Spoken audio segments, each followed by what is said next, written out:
يا أيها الذين آمنوا إذا نودي للصلاة من يوم الجمعة فاسعوا إلى ذكر الله وذروا البيع ذلكم خير لكم إن كنتم تعلمون.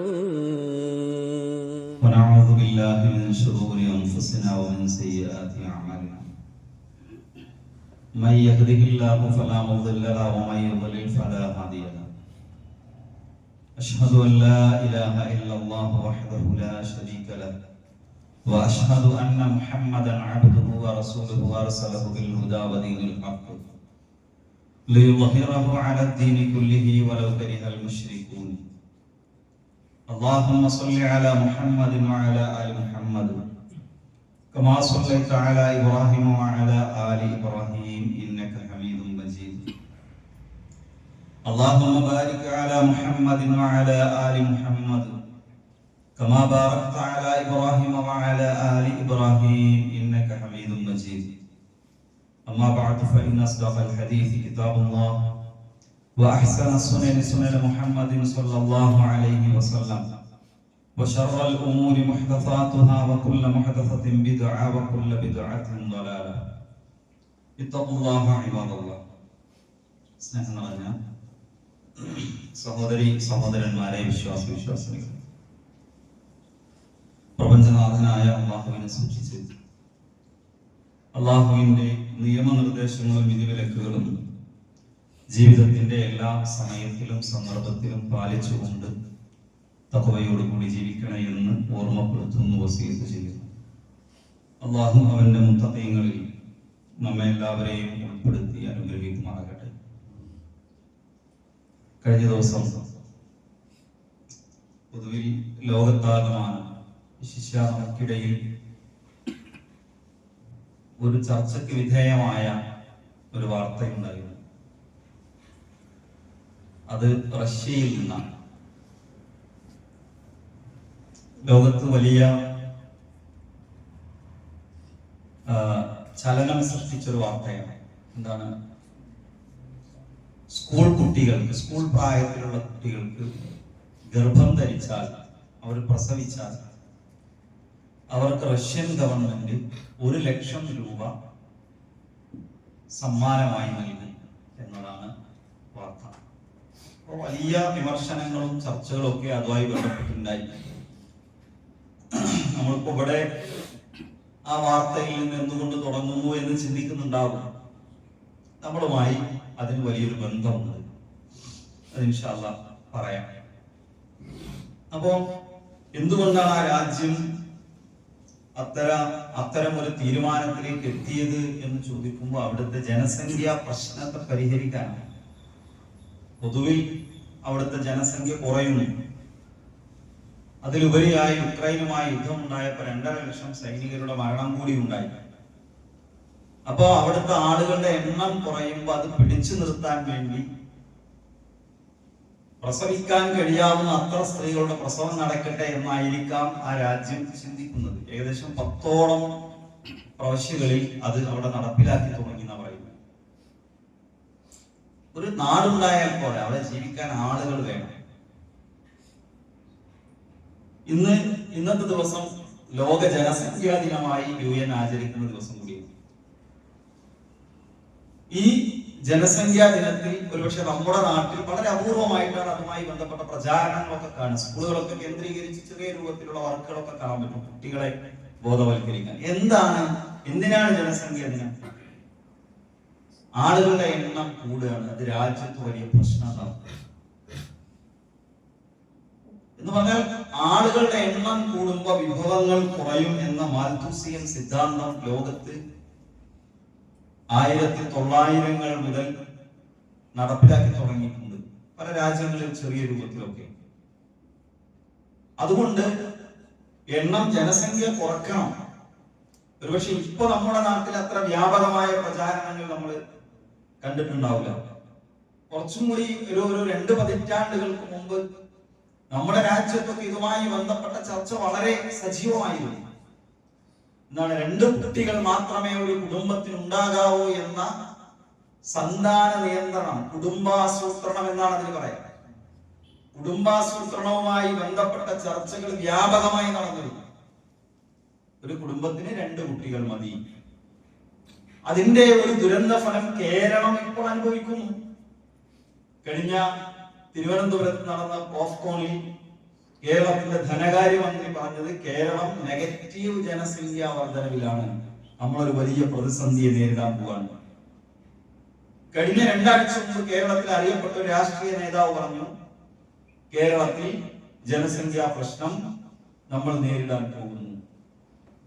അപ്പൊ ഇന്ത്യ ഒറ്റക്കെടുത്ത് നോക്കിയാൽ ഒരു കുടുംബത്തിന് 2 കുട്ടികൾ മതി എന്ന നയം ശക്തമായി നടപ്പിലാക്കാൻ ശ്രമിച്ച ഒരു സംസ്ഥാനം കേരളമാണ്.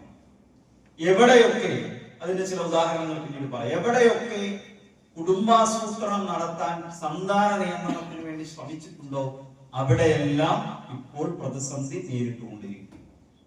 എന്താണ് ഇതിന് പറയുന്ന കാരണം? കുട്ടികളുടെ എണ്ണം കുറക്കണമെന്നും ജനസംഖ്യ വർദ്ധിക്കേണ്ട എന്നും പറയാനുള്ള കാരണം എന്താണ്? ഭക്ഷണം മനുഷ്യൻ ഉണ്ടാവില്ല, വിഭവങ്ങൾ ഉണ്ടാവുകയില്ല. സുഹൃത്തുക്കളെ, നമ്മൾ മനസ്സിലാക്കേണ്ടത് ഈ ലോകത്ത് ജനിച്ചു വീഴുന്ന ഓരോ സൃഷ്ടിയുടെയും, മനുഷ്യൻ എന്നല്ല മൃഗമാവട്ടെ മറ്റേത് ജീവിയാകട്ടെ, അതിന്റെയൊക്കെ ഭക്ഷണം, ഉപജീവനം എന്നുള്ളത് അള്ളാഹു ഏറ്റെടുത്ത സംഗതിയാണ്. അത് കുറച്ചു നമ്മളെ ഏൽപ്പിച്ചിട്ടില്ല. ഓരോ ആളുകളും അയാൾക്കും അയാളുടെ ആശ്രിതർക്കും വേണ്ടി കണ്ടെത്താൻ ശ്രമിക്കണം. ഒരു മനുഷ്യൻ കണ്ടെത്താൻ ശ്രമിക്കുന്നു എന്നതുകൊണ്ട് അയാൾക്ക് കിട്ടിക്കൊള്ളാമെന്നില്ല. ഒരാളുടെ ബുദ്ധിപരമായ മികവും അയാളുടെ ശാരീരികമായ കഴിവും വിദ്യാസമ്പന്നത പോലുമല്ല അയാൾക്ക് ഉപജീവനം കിട്ടുന്നതിന്റെ മാനദണ്ഡം. അത് അള്ളാഹു ഉദ്ദേശിച്ചവർക്ക് അവൻ കൊടുക്കണം. നമ്മളൊരു പക്ഷേ സാധാരണ കേൾക്കാറുള്ള സൂറത്ത് ഹൂദിലെ ഒരായത്ത്, വമാ മിൻ ദാബത്തിൻ ഫിൽ അർദ് ഇല്ലാ അലല്ലാഹി റിസ്ഖുഹാ വയഅലമു മുസ്തഖറഹാ വമുസ്തൗദഅഹാ കുല്ലും ഫീ കിതാബിൻ മുബീൻ.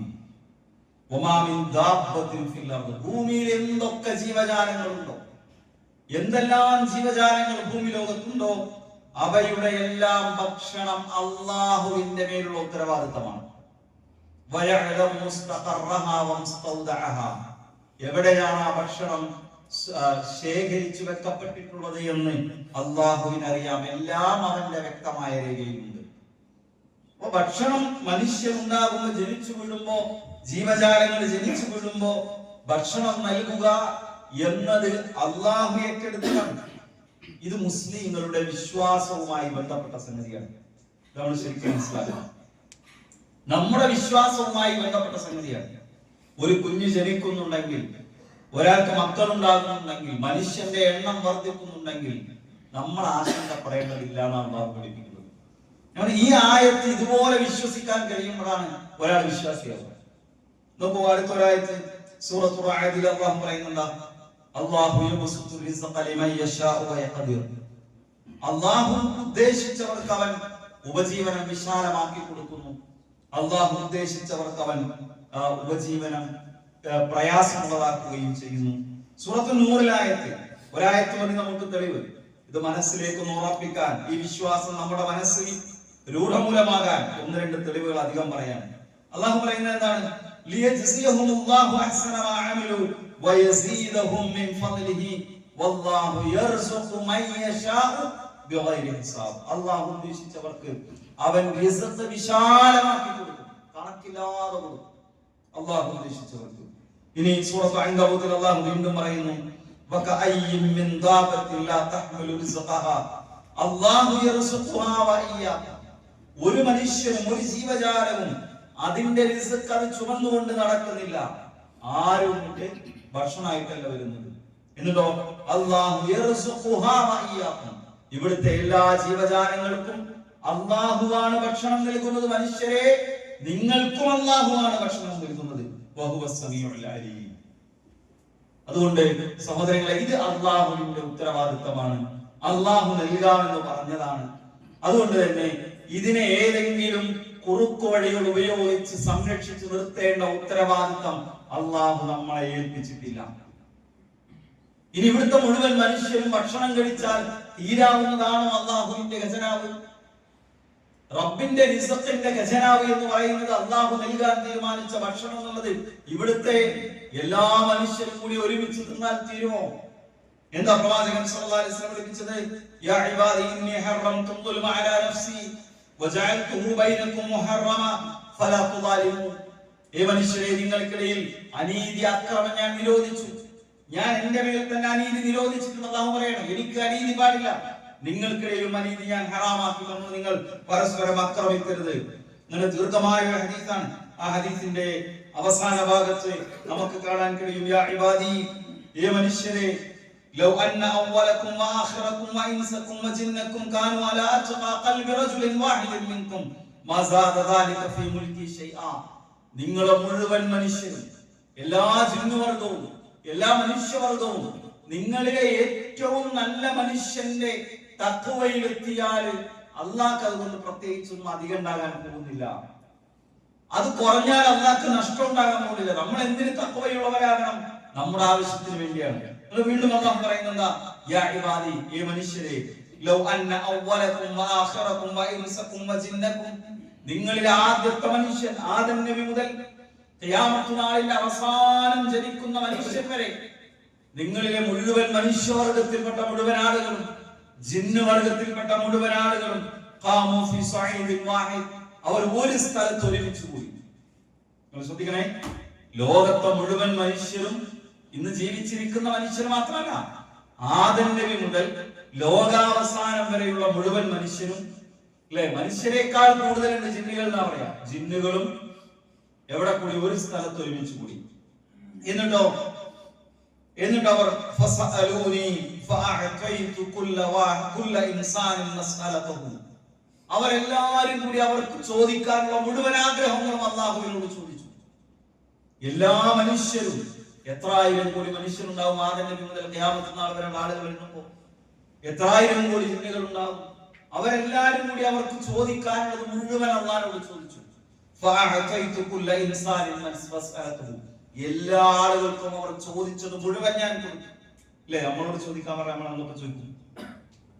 എത്ര ആഗ്രഹങ്ങൾ നമുക്കുണ്ടാവും. ഇതുപോലെ ആയിരക്കണക്കിന് കോടി മനുഷ്യർ എല്ലാവരും അവരുടെ ചോദിച്ചു. എല്ലാവരുടെയും അല്ലാഹു കൊടുത്തു കഴിഞ്ഞാൽ അല്ലാഹു പറയാണ്, മാ നഖസ ദാലിക മിമ്മാ ഇൻദി ശൈഅ, എന്റെ ഖജനാവിൽ നിന്ന് ഒരൽപ്പം പോലും കുറയുകയില്ല. എത്രയല്ലാതെ ഇല്ലാ കമാ യൻഖുസുൽ മഖീതു ഇദാ അദ്ഖലൽ ബഹർ ഇദാ ഉദ്ഖിലൽ ബഹർ, ഒരു സൂചിത്തലപ്പ് കടൽ വെള്ളത്തിലേക്ക് വെച്ചിട്ട് അത് പൊന്തിച്ചാൽ, അതിന് പൊക്കിയാൽ ആ സൂചിത്തലപ്പിൽ എത്രയാണോ കുറയുന്നത് സമുദ്രത്തിൽ നിന്ന്.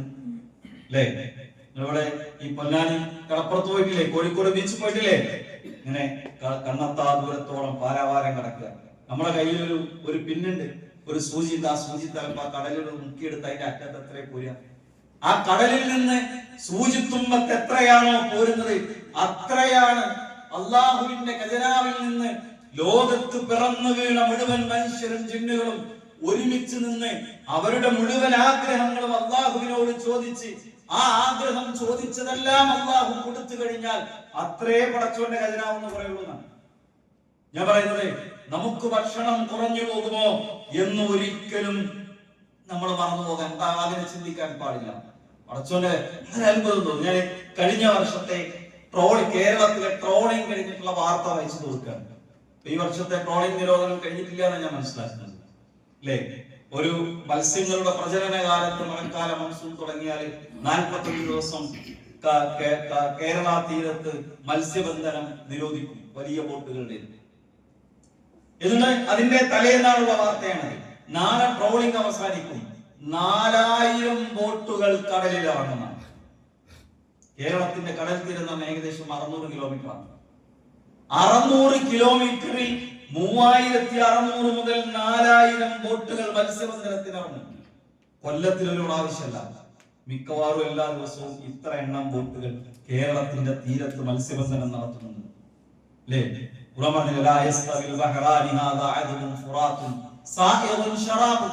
രണ്ട് സമുദ്രങ്ങൾ ഒരുപോലെയല്ല. ഒന്നിനും രുചിയുള്ള വെള്ളമാണ്, ഒന്ന് കുടിക്കാൻ സ്വച്ഛമായ നല്ല ജലമാണ്.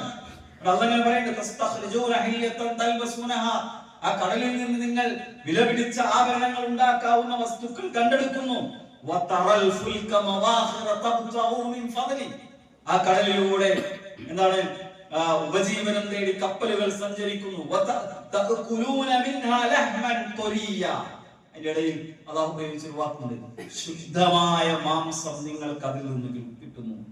അല്ലേ? അൽ ബഹറു അൽ ഹില്ലു മാഉ അത്ഹൂറു മാഉഹു വൽ ഹില്ലു മൈതതുഹു. കടലിലെ വെള്ളം ശുദ്ധമാണ്.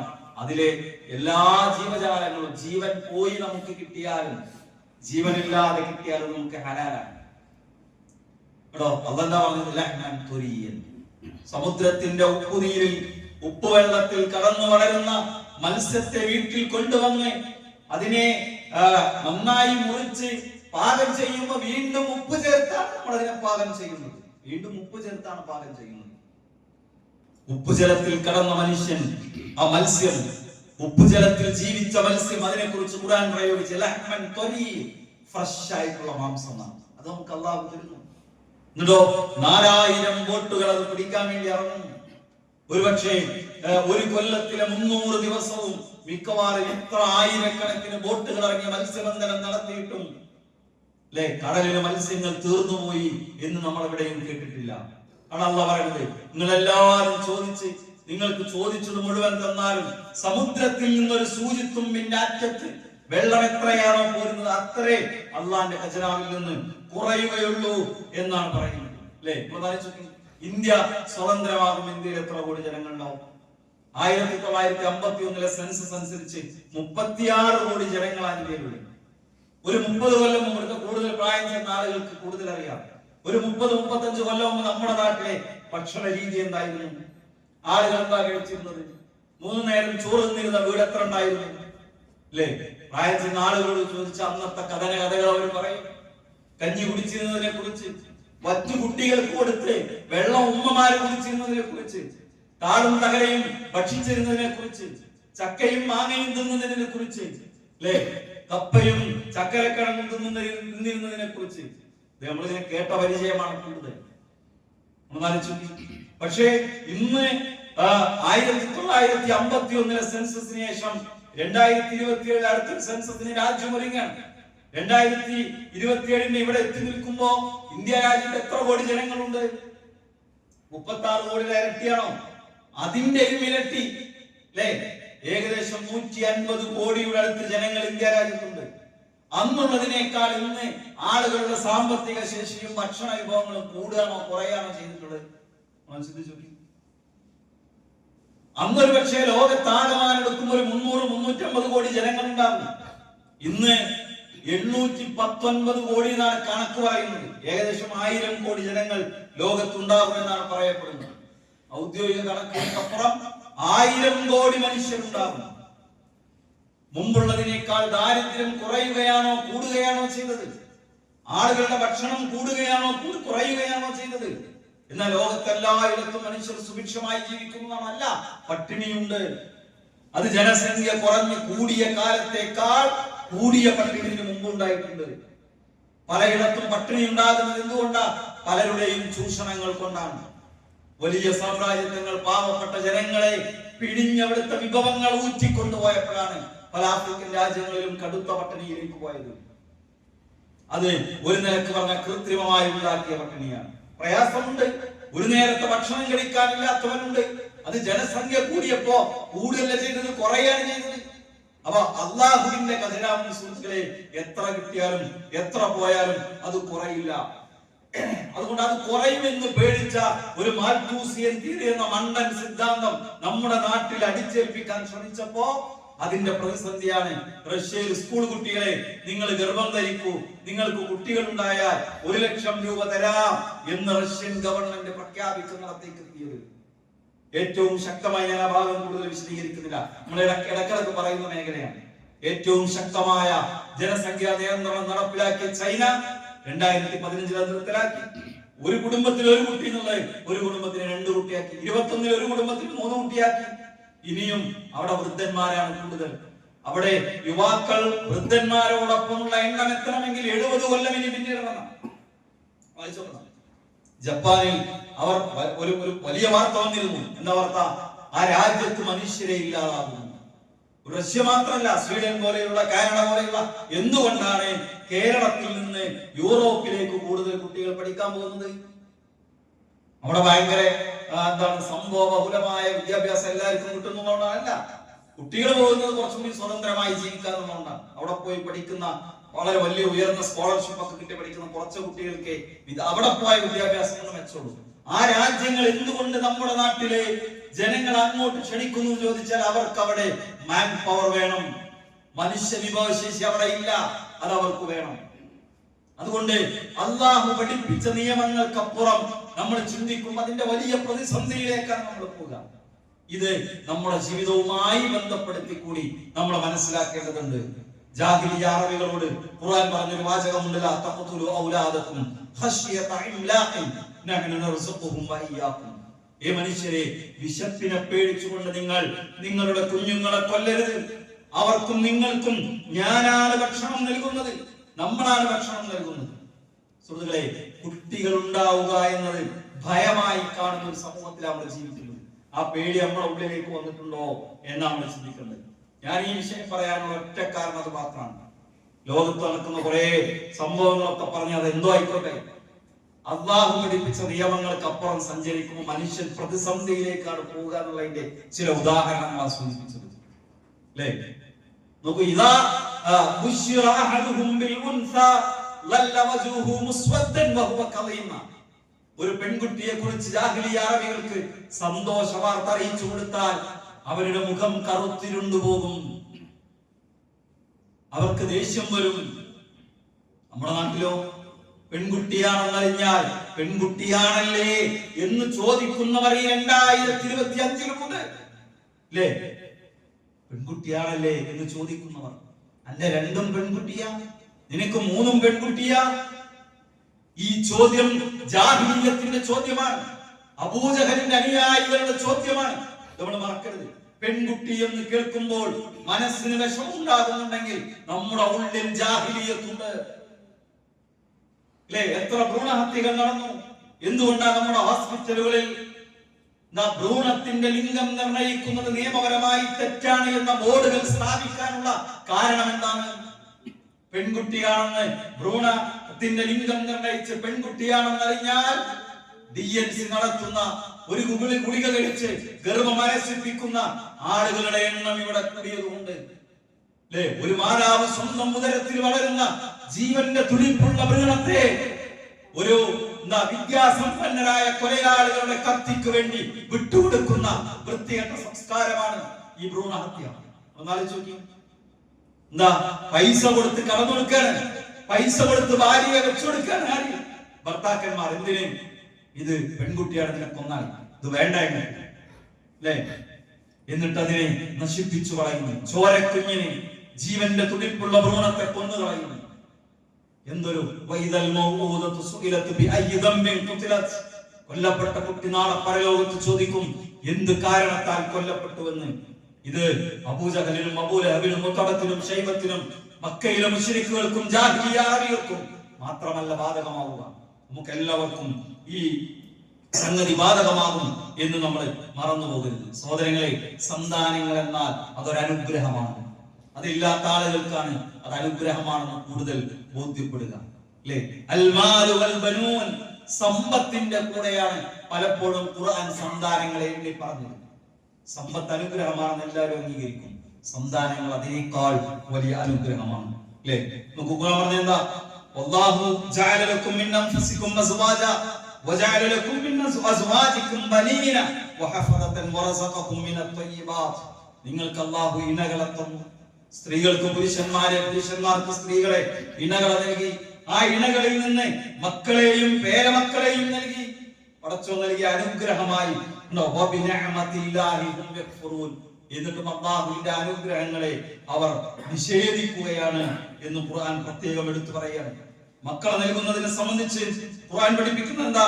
ലില്ലാഹി മുൽക്കുസ് സമാവാതി വൽ അർദ് യഖ്ലുഖു മാ യശാ. അല്ലാഹുവാണ് ആകാശഭൂമികളെ മുഴുവൻ സൃഷ്ടിച്ചത്, അവൻ ഉദ്ദേശിച്ചത് അവൻ സൃഷ്ടിക്കുന്നു. യഹബു ലിമൻ യശാഉ ഇനാഫൻ, അവൻ ഉദ്ദേശിച്ചവർക്ക് അവൻ പെൺകുട്ടികളെ കൊടുക്കുന്നു. വയഹബു ലിമൻ യശാഉ ദുഖൂർ, അവൻ ഉദ്ദേശിച്ചവർക്ക് അവൻ ആൺകുട്ടികളെ കൊടുക്കുന്നു. ഔ യുസവ്വിജുഹും ദുഖ്റാനൻ വ ഇനാഥ, ചില ആളുകൾക്ക് അവൻ ആൺകുട്ടികളെയും പെൺകുട്ടികളെയും കൊടുക്കുന്നു. വയജ്അലു മൻ യശാഉ അഖീമൻ, ചില ആളുകളെ അവൻ പ്രസവിക്കാത്തവരാക്കുന്നു, കുട്ടി ഉണ്ടാകാത്തവരാക്കുന്നു. ഇന്നഹു അലീമുൻ ഖദീർ, അല്ലാഹു അറിവുള്ളവനും കഴിവുള്ളവനുമാണ്. സഹോദരങ്ങളെ, ഇതൊക്കെ ഒരു പരീക്ഷണമാണ്. കുട്ടികളെ തരുന്ന പരീക്ഷണമാണ്, കുട്ടികളെ തരാതിരിക്കുന്ന പരീക്ഷണമാണ്, പെൺകുട്ടികളെ തരുന്ന പരീക്ഷണമാണ്, ആൺകുട്ടികളെ തരുന്ന പരീക്ഷണമാണ്, രണ്ടും തരുന്ന പരീക്ഷണമാണ്, അല്ലേ? അതുകൊണ്ട് നമ്മളെ സംബന്ധിച്ചിടത്തോളം സന്താനങ്ങൾ എന്നത് അനുഗ്രഹമാണ്. എത്ര കണ്ട് സന്താനങ്ങൾ ഉണ്ടാകുന്നു അത്രയും ഒരു മനുഷ്യനെ സംബന്ധിച്ചിടത്തോളം എനിക്ക് അള്ളാഹു കൂടുതൽ കൂടുതൽ അനുഗ്രഹം നൽകുന്നു എന്നാണ് ഒരാൾ വിലയിരുത്തേണ്ടത്. പെൺകുട്ടികളെ കുറിച്ച് പ്രത്യേകിച്ചും പ്രവാചകന്റെ ഹദീസ് നമ്മൾ കേട്ടിട്ടുണ്ട്. മൻ കാന ലഹു സലാസു ബനാത്, ഒരാൾക്ക് 3 പെൺകുട്ടികൾ ഉണ്ടായി. ഫസ്വബറ അലൈഹിന്ന, ക്ഷമയോടുകൂടി അത്അമഹുന്ന, അവർക്ക് ഭക്ഷണം നൽകി. വസഖാഹുന്ന, അവർക്ക് വെള്ളം നൽകി. വകസാഹുന്ന മിൻ ജിദതിഹി, തന്റെ അധ്വാനത്തിൽ നിന്ന് അവർക്ക് വസ്ത്രം നൽകി. എന്നാൽ കാന ലഹു ഹിജാബൻ മിനൻ നാരി യൗമൽ ഖിയാമ, ആ 3 പെൺകുട്ടികൾ നരകത്തിൽ നിന്ന് അയാൾക്ക് ഒരു മറ തീർക്കും പരലോകത്ത് എന്ന്. നരകത്തിലേക്ക് പ്രവേശിപ്പിക്കാതിരിക്കാൻ 3 മക്കൾ അവർക്ക് ഒരു ഒരു മറ തീർക്കും എന്ന് പറഞ്ഞാൽ പെൺകുട്ടികളുണ്ടായി, ഓരോ 3 പെൺകുട്ടികളുണ്ടായി, അവരെ നന്നാക്കി നോക്കി വളർത്തിയാൽ അവർക്ക് സ്വർഗമാണ്. നബി 2 പെൺകുട്ടികളാണല്ലോ എന്ന് ചോദിച്ചപ്പോൾ വേറെ റിവായത്തിൽ കാണാം 2 ഉള്ളവർക്കും എന്ന് നബി പറയുണ്ടായി. ഇതൊക്കെ അനുഗ്രഹങ്ങളാണ്. പക്ഷെ ആളുകൾ ഇതിനെങ്ങനെയാണ് നോക്കിക്കാണുന്നത് ചിന്തിച്ച് നമുക്ക് അത്ഭുതം തോന്നിപ്പോകും. അതുകൊണ്ട് സഹോദരങ്ങളെ, റിസ്ക് നമ്മുടെ കയ്യിലല്ല, അള്ളാന്റെ കയ്യിലാണ്. നമുക്ക് കുറച്ചധികം ഉപജീവനം ലഭിച്ചിട്ടുണ്ടെങ്കിൽ നമ്മുടെ വിദ്യാസമ്പത്ത് കൊണ്ടോ നമ്മുടെ ബുദ്ധിശക്തി കൊണ്ടോ നമ്മുടെ കഠിനാധ്വാനം കൊണ്ടോ അല്ല, അതൊക്കെ നമ്മൾ ചെയ്യണം, അല്ലെ? വെള്ളിയാഴ്ച പോലും പള്ളി പിരിഞ്ഞാലുള്ളവരെ എന്താ പറഞ്ഞത്? നിങ്ങൾ പിന്നെ ഭൂമിയിൽ ഭൂമിയിൽ വ്യാപൃതരായി ഉപജീവനം തേടുക, അത് നമ്മൾ ചെയ്യേണ്ട കാര്യമാണ്. പക്ഷേ അള്ളാഹു ഉദ്ദേശിച്ചവർക്ക് നൽകുന്ന കൊടുത്താൽ തീരാത്ത അത്ര അള്ളാഹുവിന്റെ കയ്യിലുണ്ട്. അത് കുറഞ്ഞു പോകുമോ എന്ന് ഭയന്ന് കുട്ടികൾ വേണ്ടെന്ന് തീരുമാനിക്കുന്നതും കുട്ടികളെ ഭ്രൂണഹത്യ നടത്തുന്നതും പെൺകുട്ടികൾ പ്രയാസമാണെന്ന് ചിന്തിക്കുന്നതും ഒരു വിശ്വാസിക്ക് ഒരിക്കലും പാടില്ലാത്ത വലിയ കുറ്റമാണ് എന്ന് നമ്മൾ മനസ്സിലാക്കണം. അല്ലാഹു അനുഗ്രഹിക്കുമാറാകട്ടെ.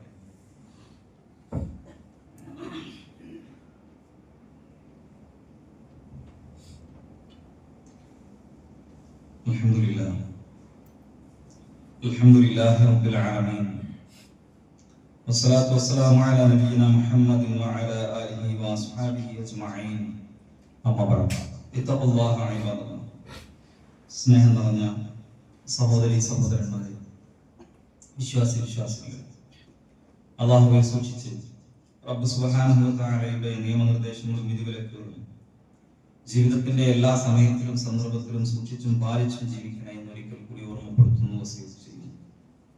അല്ലാഹു അവന്റെ സജ്ജനങ്ങളിൽ തഖീങ്ങളിൽ നമ്മെ എല്ലാവരെയും ഉൾപ്പെടുത്താറുമാറാകട്ടെ. ലോകം മുഴുവൻ ജനസംഖ്യ വർദ്ധിക്കുന്നതിന്റെ ആശങ്കകൾ ചർച്ച ചെയ്യുമ്പോൾ ഒരു വിശ്വാസി എന്ന നിലയ്ക്ക് അള്ളാഹുവിന്റെ കയ്യിലാണ് എല്ലാവർക്കുമുള്ള ഉപജീവനം, അത് ആശങ്കപ്പെടേണ്ട ഒന്നല്ല എന്നതാണ് പ്രമാണങ്ങളുടെ വെളിച്ചത്തിൽ പറയാൻ വേണ്ടി ശ്രമിച്ചത്. ഇത് ഒരു പക്ഷേ ദീർഘകാലമായി മുസ്ലിം ഉമ്മത്തിൽ ഉയർന്നു കേൾക്കുന്ന ഒരു ചർച്ചയാണ്. ഞാനിത് ആദ്യമായിട്ട് പറയുന്ന സംഗതിയല്ല, നമ്മൾ ധാരാളമായി കേൾക്കുന്ന ഒരു കാര്യമാണ്. ഖുർആൻ ഇത്തരം അപകടകരമായ ചിന്തകളെ നിഷേധിക്കുന്നു എന്നതിനെ സംബന്ധിച്ച്. പക്ഷെ ആളുകൾ പലപ്പോഴും എപ്പോഴും ഇതിന്റെ ഒപ്പം ഉയരാനും അതിനോടൊപ്പം വളരാനും അങ്ങനെ ചിന്തിക്കാനും ശ്രമിക്കാറില്ല. ഓരോ പോയിന്റ് എടുത്തു നോക്കിയാലും എന്താണ് മതം പഠിപ്പിക്കാൻ ശ്രമിക്കുന്ന അതിന്റെ എതിർ ദിശയിലേക്കാണ് ആളുകളുടെ ഈ ഭൗതികമായ ചിന്തകൾ സ്വാധീനിച്ച ആളുകൾ മാറിപ്പോകാൻ വേണ്ടി ശ്രമിച്ചുകൊണ്ടിരിക്കുന്നത്. അതിലൊന്നാണ് എന്താണ് വിവാഹം തന്നെ വേണ്ട എന്ന് പറയുന്ന ആൾക്കാർക്ക്. വിവാഹം തന്നെ വേണ്ട, ജോലി ഉണ്ടായിട്ട് മതി.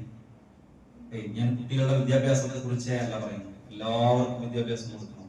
പ്രത്യേകിച്ച് പെൺകുട്ടികളുടെ വിദ്യാഭ്യാസത്തിന് വേണ്ടി വലിയ രൂപത്തിലുള്ള പ്രചാരണങ്ങൾ നടത്തിയ, കുട്ടികൾക്ക് സ്കൂളിൽ പോകാൻ പാടില്ല എന്ന് പറയുന്ന കാലത്ത്, എഴുത്തും വായനയും പാടില്ല എന്ന് പറയുന്ന കാലത്ത് അതിനുവേണ്ടി വാദിച്ചിരുന്ന ആളുകളാണ് നമ്മളും നമ്മുടെ പൂർവികരുമല്ല. പക്ഷെ അതിങ്ങനെ മൂത്ത് എവിടെ എത്തി? എല്ലാത്തിനും ഒരു പരിധിയും മിതത്വവും അതിന്റെ അപ്പുറത്തേക്ക് മറികടന്ന് വിവാഹം വേണ്ട എന്ന് ചിന്തിക്കുന്നിടത്തേക്ക് ആളുകൾ എത്തുന്നു. അവിടെ പറയാനുള്ളത് എനിക്ക് സ്വന്തം കാലിൽ നിൽക്കണം, എനിക്ക് സ്വന്തമായി വരുമാനം വേണം. ഒരു സ്ത്രീക്ക് ജോലി കണ്ടെത്തുന്നതും വരുമാനം ഉണ്ടാകുന്നതും ഒക്കെ നല്ലതാണ്. അതിന് നമ്മൾ അവരെ പ്രാപ്തരാക്കുന്നത് വളരെ നല്ല കാര്യമാണ്. പക്ഷെ അതിനിടയിൽ വിവാഹം ഒരിക്കലും ഒന്നിനും തടസ്സമല്ല. വിവാഹിതരായി കുഞ്ഞുങ്ങളെ നോക്കുന്നതോടൊപ്പം പഠിക്കാനും ജോലി ചെയ്യാനും നമ്മുടെ സഹോദരിമാർ, നമ്മുടെ പെൺമക്കൾ, അവരെ നമ്മൾ അതിനുവേണ്ടി പരിശീലിക്കാതിരുന്നാൽ ഇന്ന് നമ്മൾ പറയുന്ന ലോകത്താകമാനം കേട്ടുകൊണ്ടിരിക്കുന്ന പ്രതിസന്ധികൾ നമ്മെയും ബാധിക്കും, നമ്മുടെ ജീവിതത്തിലേക്കും കടന്നു വരും. പിന്നെന്താ, കല്യാണം കഴിഞ്ഞാൽ പറയാം ഒരു കുറെ കാലം കഴിഞ്ഞിട്ട് മതി കുട്ടികൾ, അടുത്തൊന്നും കുട്ടികൾ വേണ്ട. ഇതൊക്കെ വളരെ അപകടകരമായ തീരുമാനങ്ങളാണ്. ഒന്നൊരു വിശ്വാസികളുടെ ഭാഗത്ത് നിന്ന് ഉണ്ടാകാൻ പാടില്ലാത്തതാണ്. 2 കുട്ടി കഴിഞ്ഞാൽ നിർത്തിയോ എന്ന് ആൾക്കാർ ചോദിക്കാം. ഞാൻ വളരെ ഓപ്പണായി സംസാരിക്കാം.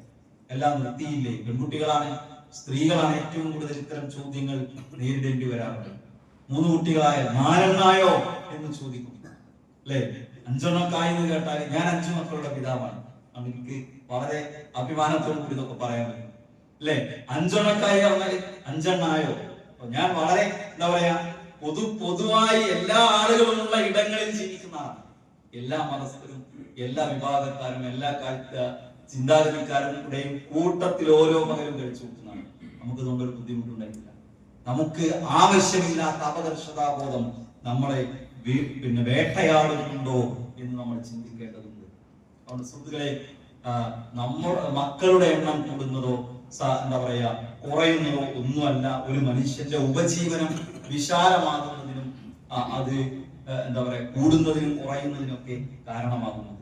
ഇപ്പോ ഈ സോഷ്യൽ മീഡിയയൊക്കെ എടുത്തു നോക്കിയാൽ എന്താണ്, വിവാഹം കഴിക്കുന്നതുമായി ബന്ധപ്പെട്ട്, സന്താനങ്ങൾ ഉണ്ടാകുന്നതുമായി ബന്ധപ്പെട്ട് വളരെ മോശമായ ഇസ്ലാമിക വിരുദ്ധമായ കാര്യങ്ങളിലേക്കാണ് മനുഷ്യനെ ഈ ഒരു പ്രചാരണങ്ങൾ നിർബന്ധിച്ചു കൊണ്ടുപോകുന്നു. അതിൽ നമ്മുടെ മക്കൾ വീണു പോകുന്നു, നമ്മൾ വീണു പോകുന്നു. നമുക്ക് തന്നെയും ഇതിലൊക്കെ അപകർഷതാബോധം തോന്നിപ്പോകുന്നു. കല്യാണം കഴിഞ്ഞ് 2 ആഴ്ച കഴിഞ്ഞ് പ്രഗ്നന്റ് ആയി എന്ന് പറഞ്ഞാൽ മുഖം ചുളിക്കുന്നവർ നമ്മുടെ കൂട്ടത്തിലുണ്ട്, അല്ലേ? നേരത്തെ പറഞ്ഞതുപോലെ കുട്ടികൾ 2, 3, 4 ആയാൽ ഇനി അവസാനിപ്പിക്കാല്ലേ എന്ന് ചിന്തിക്കുന്നവരാണ് കൂടുതലും നമ്മുടെ സമൂഹത്തിലുള്ളത്. ഇതൊന്നും മതം പഠിപ്പിച്ചതല്ല എന്ന് സാന്ദർഭികമായി ഓർമ്മപ്പെടുത്തുകയാണ്. ഞാൻ പറയുന്നത്, സന്താന നിയന്ത്രണങ്ങൾ, കുടുംബാസൂത്രണങ്ങൾ ഭരണകൂടം നടപ്പിലാക്കുന്നതിനേക്കാൾ കൂടുതൽ നമ്മുടെ വീടുകളിൽ നമ്മൾ നടപ്പിലാക്കാൻ ശ്രമിക്കുന്നു. അത് മതവിരുദ്ധമായ കാഴ്ചപ്പാടാണ്. അല്ലാഹു സുബ്ഹാനഹു വ തആല ദീനിൽ അടിയുറച്ചു നിൽക്കാനും അതനുസരിച്ച് ജീവിക്കാനും നമുക്ക് എല്ലാവർക്കും തൗഫീഖ് നൽകി അനുഗ്രഹിക്കുമാറാകട്ടെ. നമ്മിൽ നിന്ന് വന്നുപോയ എല്ലാ തെറ്റുകുറ്റങ്ങളും അള്ളാഹു നമുക്ക് പുറത്തു മാപ്പ് നൽകുമാറാകട്ടെ. നമ്മിൽ നിന്ന് പ്രയാസം അനുഭവിക്കുന്ന ധാരാളം ആളുകളുണ്ട്. ഇന്ന് രാവിലെയും പ്രാർത്ഥിക്കാൻ വേണ്ടി ആവശ്യപ്പെട്ട ഒരു സഹോദരനുണ്ട്. അള്ളാഹു എല്ലാവരുടെയും പ്രയാസങ്ങൾ നീക്കി കൊടുക്കുകയും രോഗങ്ങൾക്ക് ശമനം നൽകുകയും ചെയ്യുമാറാകട്ടെ. അള്ളാഹു പിന്നെ കഴിഞ്ഞ ദിവസം അബ്ദുൽ മാലിക് സലഫി ഒരു അപകടത്തിൽപ്പെട്ടു എന്നുള്ള വാർത്ത പക്ഷേ നിങ്ങൾ കേട്ടിട്ടുണ്ടാവും. അള്ളാഹു വളരെ വേഗത്തിൽ ശമനം നൽകി അനുഗ്രഹിക്കുമാറാകട്ടെ. اللهم اغفر للمؤمنين والمؤمنات والمسلمين والمسلمات الأحياء منهم والأموات إنك مجيب الدعوات يا قاضي الحاجات. اللهم أجرنا من النار، اللهم أجرنا من النار، اللهم أجرنا من النار وأدخلنا الجنة يا رب العالمين. اللهم أعز الإسلام والمسلمين وأذل الشرك والمشركين. ربنا آتنا في الدنيا حسنة وفي الآخرة حسنة وقنا عذاب النار. ربنا تقبل منا إنك أنت السميع العليم وتب علينا إنك أنت التواب الرحيم. اللهم صل على محمد وعلى آله وصحبه وسلم والحمد لله رب العالمين.